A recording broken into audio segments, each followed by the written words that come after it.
Le problème que nous avons dans l'église, c'est que les gens blessent leur père, les gens trahissent leur père, les gens déçoivent leur père, et ils quittent leur père, ou ils restent avec leur père, et le cœur de leur père est blessé contre eux. Et il y a une bénédiction qui doit les amener dans leur destinée, que le père n'arrive pas à relâcher. Ce n'est pas quand ton père parle sur toi que tu es béni, c'est quand l'âme de ton père est satisfaite de toi. C'est en ce moment que tu reçois la bénédiction. Je peux parler sur ta vie tous les jours et rien ne se passe. Mais le jour que mon âme sera satisfaite de toi, le jour que ton service, tes actes et tes œuvres vont me réjouir et mon âme va identifier et reconnaître ton service, le jour que je dis une seule parole, la parole là va devenir la clé de ta destinée. Nombre 6, versets 22 à 26. Je lis la parole au nom de Jésus. Amen. L'Éternel parla à Moïse et dit. L'Éternel parla à Moïse et dit.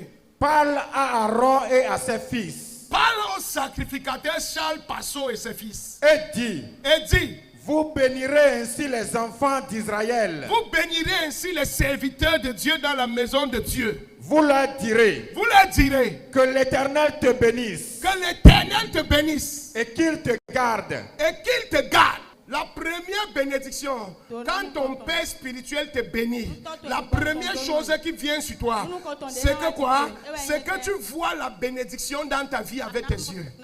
Là où tu ne méritais pas être, tu te retrouves là-bas sans savoir comment tu es arrivé. Les gens de ta génération, les gens de ton âge n'arrivent plus à comprendre ta fréquence d'opération. Parce que quand ton père te bénit, automatiquement, la bénédiction te déplace et te place à la fréquence d'opération de ton père. Pendant que les autres opèrent au niveau des fils, toi tu commences à opérer au niveau où le père opère. Et c'est la bénédiction du Père qui change de niveau, qui change de dimension et qui change de position. Aujourd'hui, mon Dieu va te bénir à travers ton Père et ton niveau et ta fréquence vont changer. Écoute-moi, la Bible dit, Joseph était un garçon comme ses frères. Il travaillait dans la maison de son père. Il servait Israël, qui est la maison de Dieu, qui est l'église de Dieu.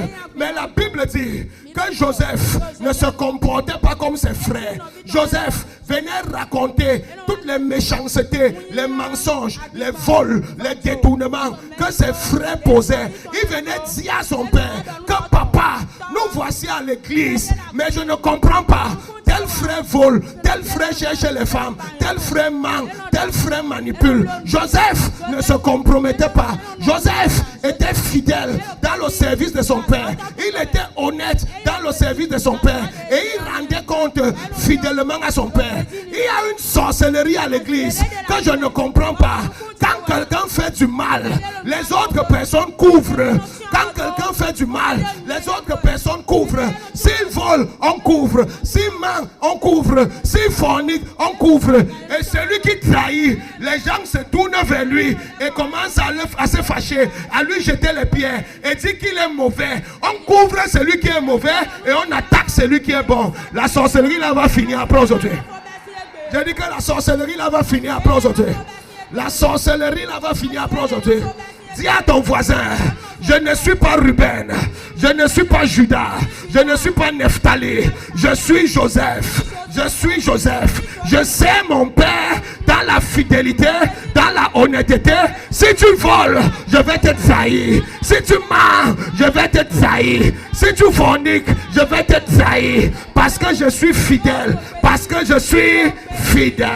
Et la Bible dit, pendant que Joseph servait son père dans la fidélité, la Bible dit, son père lui a donné le manteau de plusieurs couleurs.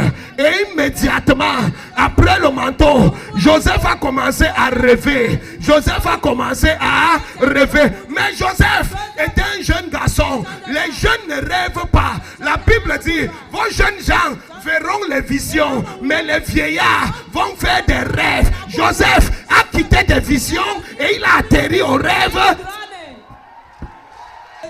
La Bible dit, Vos jeunes gens verront des visions et vos vieillards auront des rêves. Mais à cause de la fidélité de Joseph, la Bible dit, son père lui a donné le manteau et automatiquement Joseph a commencé à rêver et voir la destinée. Ce n'était pas une vision. Il dit, j'ai rêvé cette nuit. J'ai rêvé cette nuit. Ce n'était pas sa dimension. C'était la dimension de son père. Mais le manteau était la bénédiction. Apprends à te tenir pour la vérité.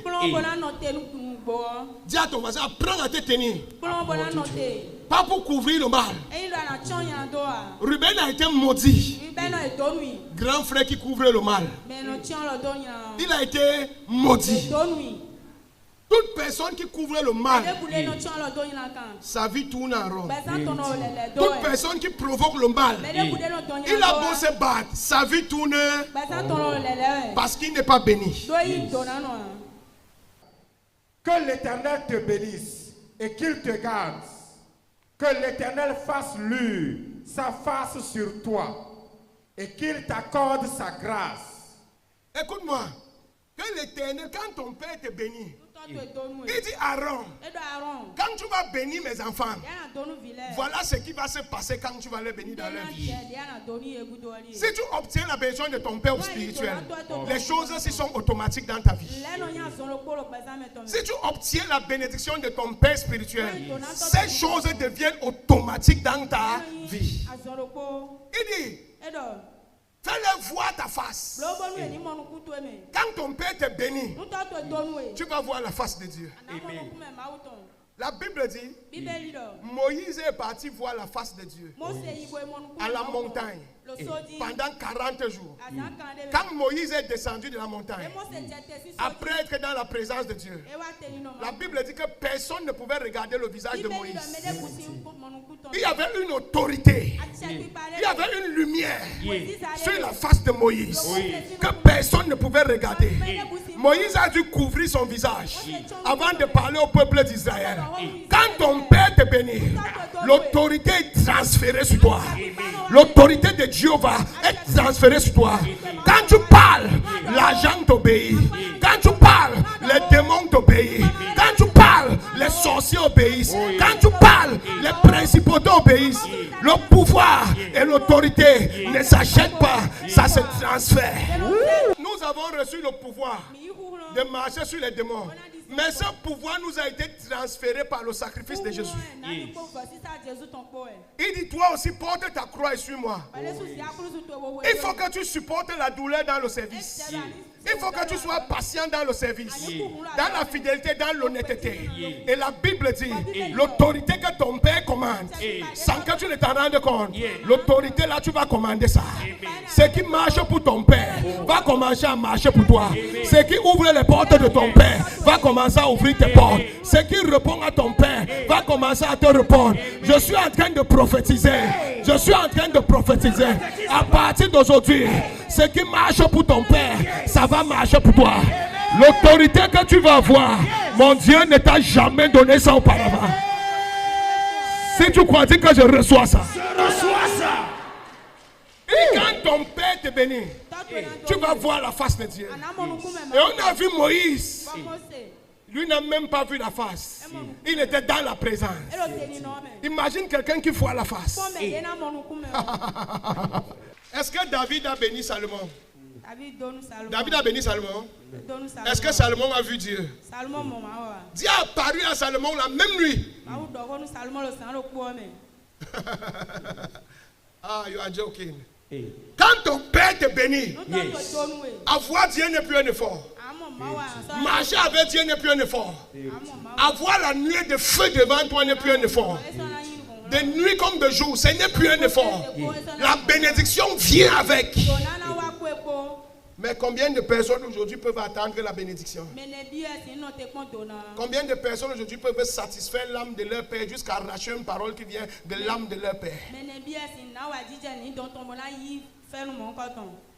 Tu fonctionnes avec ton père à la fréquence de ton cerveau. C'est pour cela que l'esprit n'est pas concerné dans votre relation. Ça va changer après aujourd'hui. Amen. Verset 26. Que l'Éternel tourne sa face vers toi et qu'il te donne la paix. Amame mimia mama lamahani ina alahana analaha. Et Yabambe ebali ila alaha. La raison pour laquelle les pasteurs bagarrent dans le ministère, c'est parce qu'ils ne sont pas bénis. La raison pour laquelle tu souffres dans les affaires, c'est parce que tu n'es pas béni. C'est parce que ton père spirituel ne t'a pas encore béni. Tu n'as encore rien fait. Ce n'est pas de venir prendre une prière. Recevoir une prière est différent de prendre la bénédiction de ton père. Et même ton père ne peut pas te bénir, même s'il veut. C'est bizarre. Même moi, ton père, je ne peux pas te bénir, même si je t'aime. Je ne donne pas la bénédiction. Mais la bénédiction sort de moi. Je n'ai pas le pouvoir de donner la bénédiction. Mais tu as le pouvoir de faire sortir la bénédiction de moi.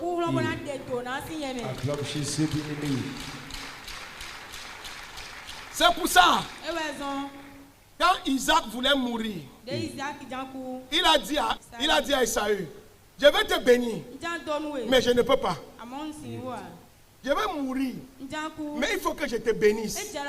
Et j'ai envie de te bénir. Mais si je te bénis, ça ne peut pas marcher.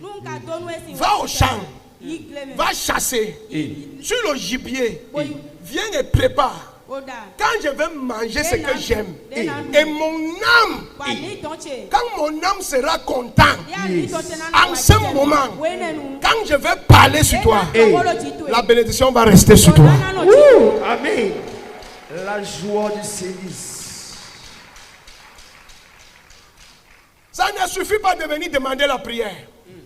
Qu'est-ce que tu fais dans la maison de ton Dieu? Qu'est-ce que tu fais pour le royaume de ton Dieu? Qui ton père peut voir et son âme prononce une bénédiction dans ta vie. Mon Dieu va ouvrir tes yeux après aujourd'hui. Amen. Mon Dieu va ouvrir tes yeux après aujourd'hui. Amen. Mon Dieu va ouvrir tes yeux après aujourd'hui. Amen. Mon Dieu va ouvrir tes yeux après aujourd'hui. Amen. Et il dit, quand ton père te bénit, tu auras la paix. Ça marche. Si tu ne me crois pas, va demander à Salomon. La Bible dit que son père est un homme de guerre. Mais son père l'a béni. Va demander à Salomon combien de guerres il a fait. Acclame Jésus bien-aimé. Le gars était dans l'abondance sans combat. Le gars était dans l'abondance sans combat. À cause de quoi? La bénédiction de son père spirituel. Ce n'est pas la course. C'est le positionnement et le service. Le jour que Dieu te touche, tu vas dépasser tout ce qui était pressé.